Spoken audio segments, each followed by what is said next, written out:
1장 1880년 만주 한 장의 탁본. 만주. 집안현. 1880년의 늦가을이었어요. 압록강 상류, 지금의 중국 지린성 지안시. 그 황량한 들판 한가운데 거대한 돌기둥이 서 있었지요. 높이 6.39m. 무게는 37톤. 사면에 빼곡히 새겨진 한자 1775자. 그 비석은 거기 있었습니다. 414년부터 1466년 동안 아무도 제대로 읽지 않은 채로 풀뿌리가 비석의 밑동을 감고 있었고 흙먼지가 글자 위에 두텁게 쌓여 있었지요. 인근 마을 사람들은 그냥 큰 돌이라고 불렀어요. 거기에 무슨 글자가 새겨져 있는지, 그게 어느 나라 어느 왕의 이야기인지 아무도 신경 쓰지 않았습니다. 가을비가 내리면 비에 젖고 겨울이 오면 눈을 뒤집어 쓰고 봄이 오면 다시 풀에 덮이는, 그렇게 돌은 거기 있었지요. 1466년 동안. 그 침묵이 1880년에 깨졌습니다. 청나라 관리 관월산이 처음 탁본을 떴어요. 종이를 비석면에 붙이고 솔로 두드리면 글자가 그대로 찍혀 나오는 방식이었습니다. 1775자가 종이 위에 처음으로 모습을 드러냈지요. 그 탁본이 손에서 손으로 옮겨다니면서 어딘가에서 누군가 조용히 귀를 세웠어요. 일본 육군 참모본부였습니다. 그리고 3년 뒤 한 남자가 그 들판에 나타났지요.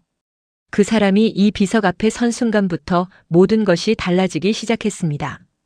이 이야기는 비석 하나에서 시작됩니다. 그리고 그 비석 위에 새겨진 1775자를 둘러싸고 두 나라의 역사학자들이 100년 넘게 싸웠지요.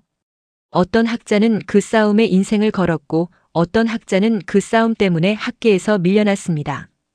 그 싸움의 한가운데에 이 돌이 있었어요. 묵묵하게, 말없이. 2장 391년 18살의 왕. 시간을 거슬러 올라가 볼게요.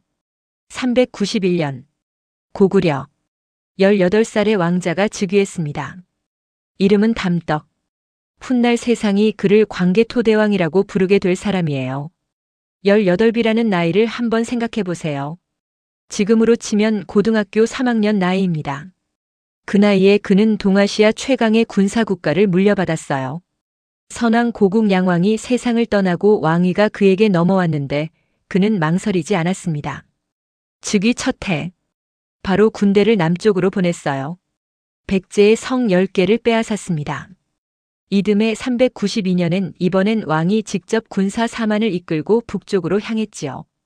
거란의 세 부족을 격파하고 남녀 500여 명을 데리고 돌아왔습니다. 393년엔 다시 남쪽, 395년엔 동쪽 패수 전투. 왕은 직접 전선에 섰어요. 멈추지 않는 왕이었습니다. 396년 영락 6년. 이해엔 수군을 직접 이끌고 백제 깊숙이 치고 들어갔지요. 비문은 그 장면을 이렇게 새겨두었어요. 왕이 몸소 수군을 이끌고 백잔국을 토벌하였다. 백제의 성 58개, 촌락 700개가 항복했습니다. 백제 아신왕이 무릎을 꿇었어요. 남녀 1000명과 세마포 1000피를 바쳤지요. 그리고 이렇게 맹세했습니다. 영원히 노객이 되겠습니다. 그 굴욕의 맹세가 비문에 새겨져 있어요. 돌은 거짓말을 하지 않으니까요. 400년 영락 10년. 신라에서 다급한 사신이 왔습니다. 왜군이 신라 국경을 가득 채웠다는 것이었어요. 왕은 5만 대군을 남쪽으로 보냈습니다. 고구려 군이 신라 땅에 들어서자 왜군은 퇴각했어요. 싸우지도 못하고 물러난 것이었지요. 비문은 그 장면을 담담하게 기록하고 있습니다. 404년엔 왜가 다시 대방 지역으로 침입했어요. 왕이 직접 나서 격파했습니다. 407년엔 보병과 기병 5만으로 후연을 쳤고 410년엔 동부열을 복속시켰지요. 22년에 제위. 그가 직접 빼앗거나 복속시킨 성은 64개, 촌락은 1400개였습니다. 동으로 숙신, 서로 후연, 북으로 거란, 남으로 백제와 왜. 그리고 39세에 세상을 떠났어요. 고구려 역사상 가장 넓은 영역을 가진 왕이었습니다. 그 22년이 모두 돌 위에 새겨져 있지요. 비문이 기록한 정복의 목록을 읽다 보면 한 가지가 눈에 띄어요. 왜와의 싸움이 한 번이 아니라는 것입니다. 400년에 신라를 침입했던 왜군을 5만 대군으로 쫓아냈고 404년에 대방을 침입한 왜를 또 격파했어요. 비문은 그 두 번을 모두 기록하고 있지요. 같은 왜가 같은 시기 두 번이나 고구려 군에 밀려 물러난 기록이 비석에 새겨져 있는 것입니다. 그 사실이 나중에 신묘년 기사의 해석과 정면으로 충돌하게 됩니다.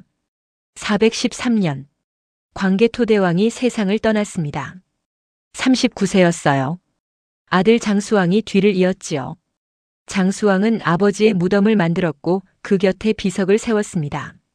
414년의 일이에요. 비석은 현무암 화강석 하나를 통째로 다듬어 만들었습니다.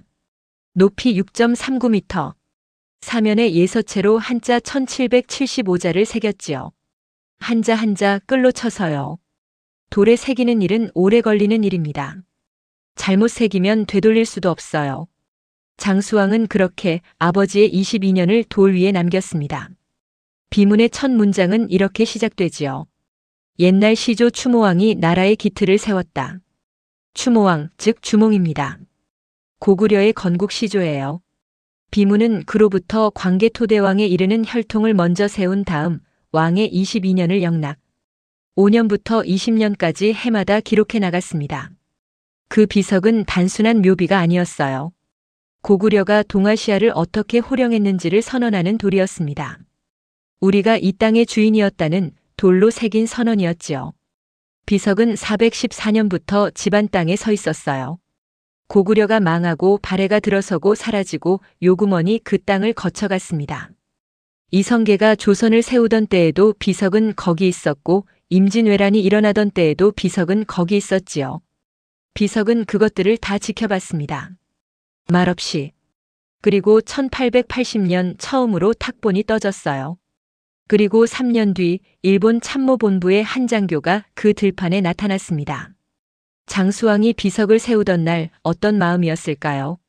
아버지가 22년 동안 말 위에서 정복했던 땅들을 돌아보며 그 모든 것을 돌 위에 새기는 일을 감독하던 장수왕.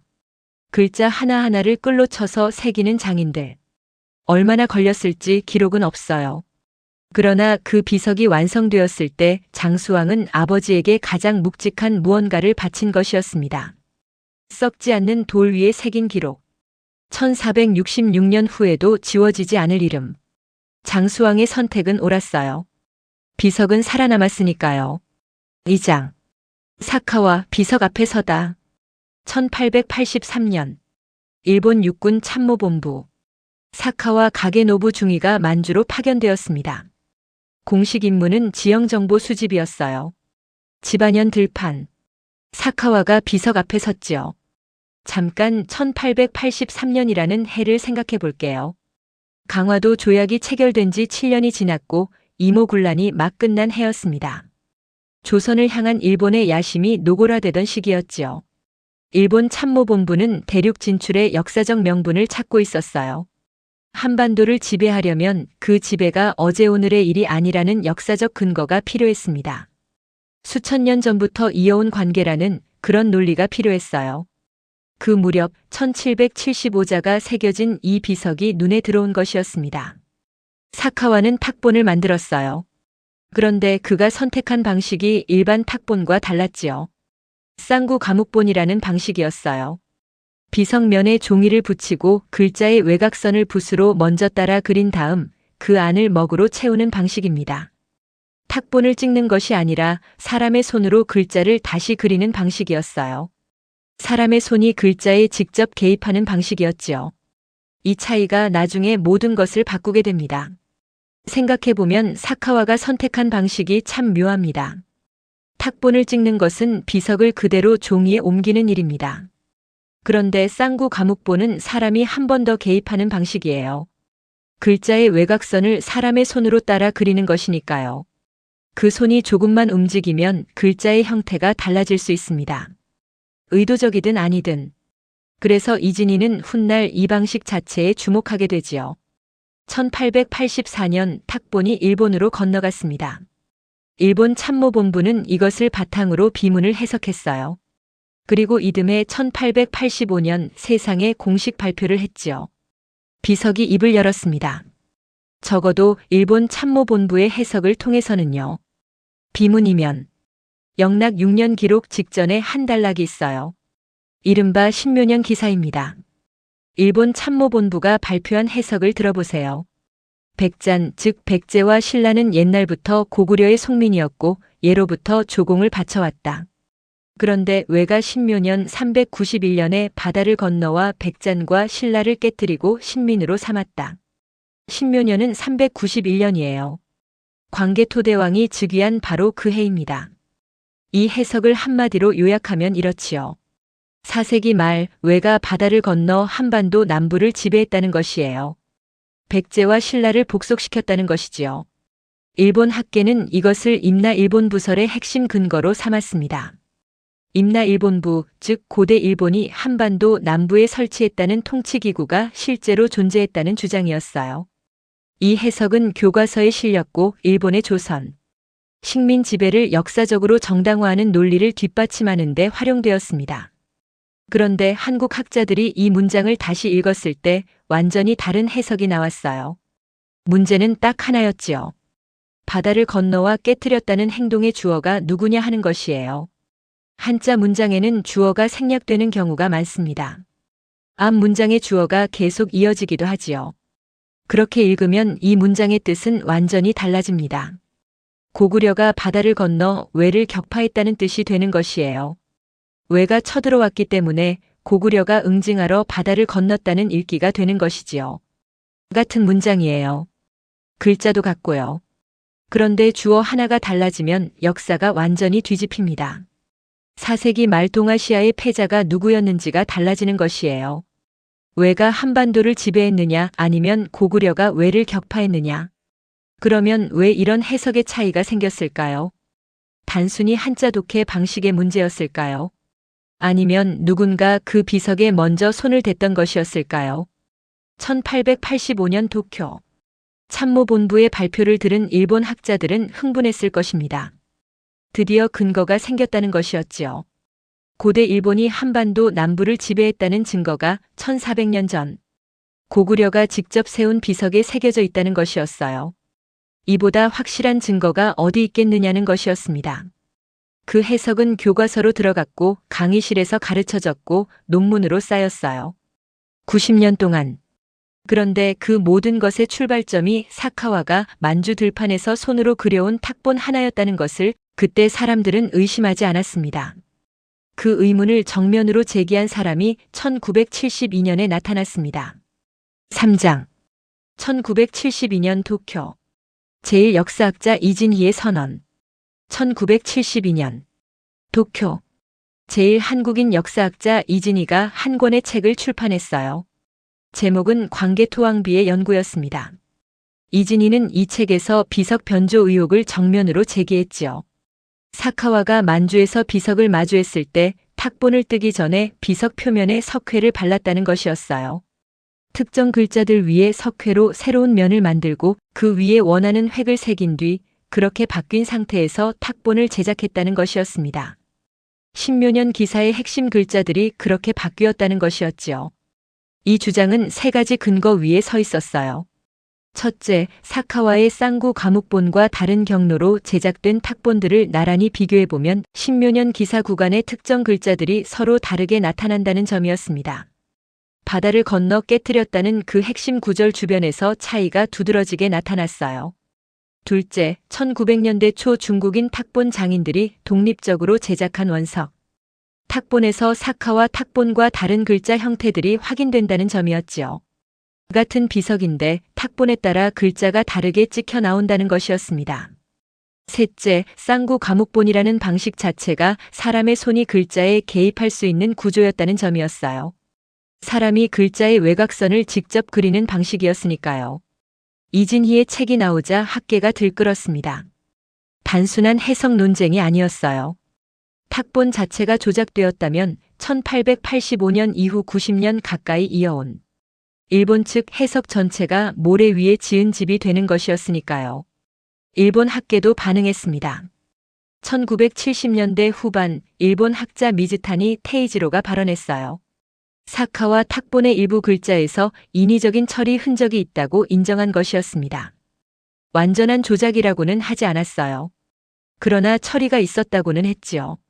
일본 학자의 입에서 나온 그 말은 그냥 흘려보낼 수 있는 말이 아니었습니다. 비석 해석의 근거 자체가 흔들리기 시작했어요. 이진이가 책을 낸 1972년은 일본에서 한국인이 역사 논쟁을 공개적으로 제기하기에 쉽지 않은 시절이었어요. 제일 한국인으로서 일본 학계의 주류가 쌓아온 90년의 해석에 정면으로 이의를 제기하는 것이었지요. 그러나 이진이는 했습니다. 학계의 반응은 뜨거웠어요. 일본 언론에서도 다뤄졌고 한국에서도 크게 주목받았지요. 한 권의 책이 두 나라의 역사학계를 뒤흔든 것이었습니다. 1980년대. 이번엔 중국이 직접 움직였어요. 중국 지린성 문화재 당국이 광개토대왕비 원석을 정밀 조사하기 시작했습니다. 그 보고서가 1984년 발표되었지요. 중국 학자 왕젠춘이 현장 조사를 이끌었어요. 조사 결과 비석 표면에서 석회 흔적이 발견되었습니다. 이것은 중국도 인정한 사실이었어요. 그런데 왕젠춘의 해석은 이랬지요. 석회 도포는 글자 보존을 위해 지역 주민들이 바른 것이다. 오래된 비석을 보호하려는 선의에서 비롯된 것이라는 이야기였어요. 그러나 한국 학자들은 그 설명에서 이상한 점을 발견했습니다. 비석 보존이 목적이었다면 석회는 사면에 고르게 발렸어야 합니다. 앞면이든 뒷면이든 글자가 많은 곳이든 적은 곳이든 고르게요. 그런데 석회는 특정 면, 특정 구간에 집중되어 있었지요. 바로 신묘년 기사가 있는 구간이었습니다. 탁본을 뜨기 직전에 특정 글자만 수정하려 했다면 딱 그렇게 됩니다. 굳이 사면 전체에 바를 이유가 없었겠지요. 2001년 한국의 고구려 연구재단이 비석의 3D 레이저 스캔 기술을 적용했습니다. 석회층 아래의 원래 앞면을 디지털로 복원하려는 시도였어요. 비석 표면의 미세한 굴곡까지 읽어내는 기술이었지요. 그 결과 석회층 아래에서 원래 앞면과 다른 표면 처리 흔적이 일부 확인되었습니다. 모든 것을 확정할 수는 없었어요. 하지만 배제할 수도 없었지요. 1993년엔 중국 지안시 박물관이 비석 표면을 세척하고 새 탁본을 제작했습니다. 그 탁본에서 또 한 번 사카와 탁본과 다른 글자 형태들이 나타났어요. 신묘년 기사 구간에서도 마찬가지였지요. 비석은 스스로 말하지 않았어요. 그러나 그 안에 새겨진 흔적들이 조금씩 다른 이야기를 내비치고 있었습니다. 1466년을 홀로 버텨온 그 돌이 이제야 제 이야기를 꺼내놓으려는 것처럼요. 석회 아래 감춰진 획 하나, 탁본마다 조금씩 다르게 찍혀 나오는 글자 하나. 그것들이 묻고 있었습니다. 당신들은 이 돌에서 무엇을 보고 싶은 것이냐고요. 사장. 임나 일본 부설의 최후 그리고 남은 것들. 논쟁이 수십 년 쌓이면서 결국 한국과 일본 두 나라가 한 테이블에 앉았어요. 한일역사공동연구위원회입니다. 양국 학자들이 함께 사료를 검토하고 논쟁을 정리하는 자리였지요. 그 결과가 2010년에 발표되었어요. 결론은 이랬습니다. 임나 일본부라는 기관이 실제로 존재했다고 보기 어렵다는 것이었어요. 광개토대왕비 신묘년 기사를 임나 일본 부설의 핵심 근거로 삼았던 그 논리는 한일 공동연구에서 사실상 폐기된 것이었습니다. 1885년 이후 125년 만의 일이었어요. 그런데 여기서 중요한 것이 하나 있지요. 임나 일본 부설이 폐기되었다고 해서 신묘년 기사의 해석 논쟁까지 끝난 것은 아니라는 점이에요. 글자를 어떻게 읽어야 하는가, 석회는 누가 왜 발랐는가, 사카와의 탁본은 과연 원본과 같은가. 이 물음들은 지금도 학계에 열려 있습니다. 석회 도포는 존재 자체가 확인되었지만 그것이 보존을 위한 것인지 변조를 위한 것인지는 학자 간에 아직 의견이 갈려요. 사카와 탁본의 인위적인 처리 흔적이 있다는 것은 일본 학자들도 일부 인정했지만 완전한 조작으로는 확정하지 못하고 있습니다. 신묘년 기사의 주어가 누구냐는 질문에 한중일 학자들이 지금도 각자 다른 답을 내놓고 있어요. 그 논쟁의 한가운데서 확정된 것이 하나 있습니다. 광개토대왕비는 고구려가 동아시아를 어떻게 다스렸는지를 기록한 1차 사료로서 그 역사적 가치는 어떤 논쟁으로도 흔들리지 않는다는 것이에요. 담덕이 22년 동안 정복한 64개의 성과 1400개의 촌락, 그 기록은 돌 위에 그대로 있습니다. 아무도 지우지 않았어요. 비석은 지금도 집안에 서 있습니다. 1880년 탁본이 떠지고 도쿄에서 해석이 발표되고 이진희가 반론을 제기하고 3D 스캔이 들어오고 한일 공동연구위원회가 결론을 내리는 동안 비석은 한 번도 자리를 옮기지 않았어요. 거기 그 자리에 그냥 서 있었습니다. 황량한 만주 들판에서 1466년을 버텨온 것처럼요. 그 돌이 얼마나 많은 것을 담고 있는지 생각할수록 아득해지지 않나요? 비석 논쟁을 들여다보면 역사가 얼마나 취약한 것인지를 새삼 느끼게 됩니다. 1466년을 버텨온 돌 위의 글자가 누군가 만든 탁본 하나로 그리고 그 탁본을 읽는 방식 하나로 완전히 다른 역사가 될 수 있다는 것이에요. 역사는 사실이 아니라 기록이고 그 기록은 읽는 사람의 손을 거쳐 전해지는 것이니까요. 광개토대왕비가 우리에게 묻는 것은 어쩌면 이것일지도 모릅니다.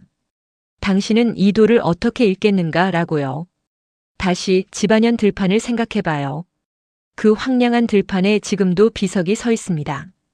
여름엔 풀이 우거지고 겨울엔 눈이 쌓이는 그 자리예요. 중국 정부가 비석 주변에 보호각을 세웠고 지금은 유리 건물 안에 보관되어 있지요. 관광객들이 찾아옵니다. 사진을 찍고 설명을 읽고 돌아가요. 그 비석이 1세기 넘게 두 나라의 역사학자들을 싸우게 만든 사연을 아는 사람은 많지 않습니다. 비석은 여전히 아무 말도 하지 않아요.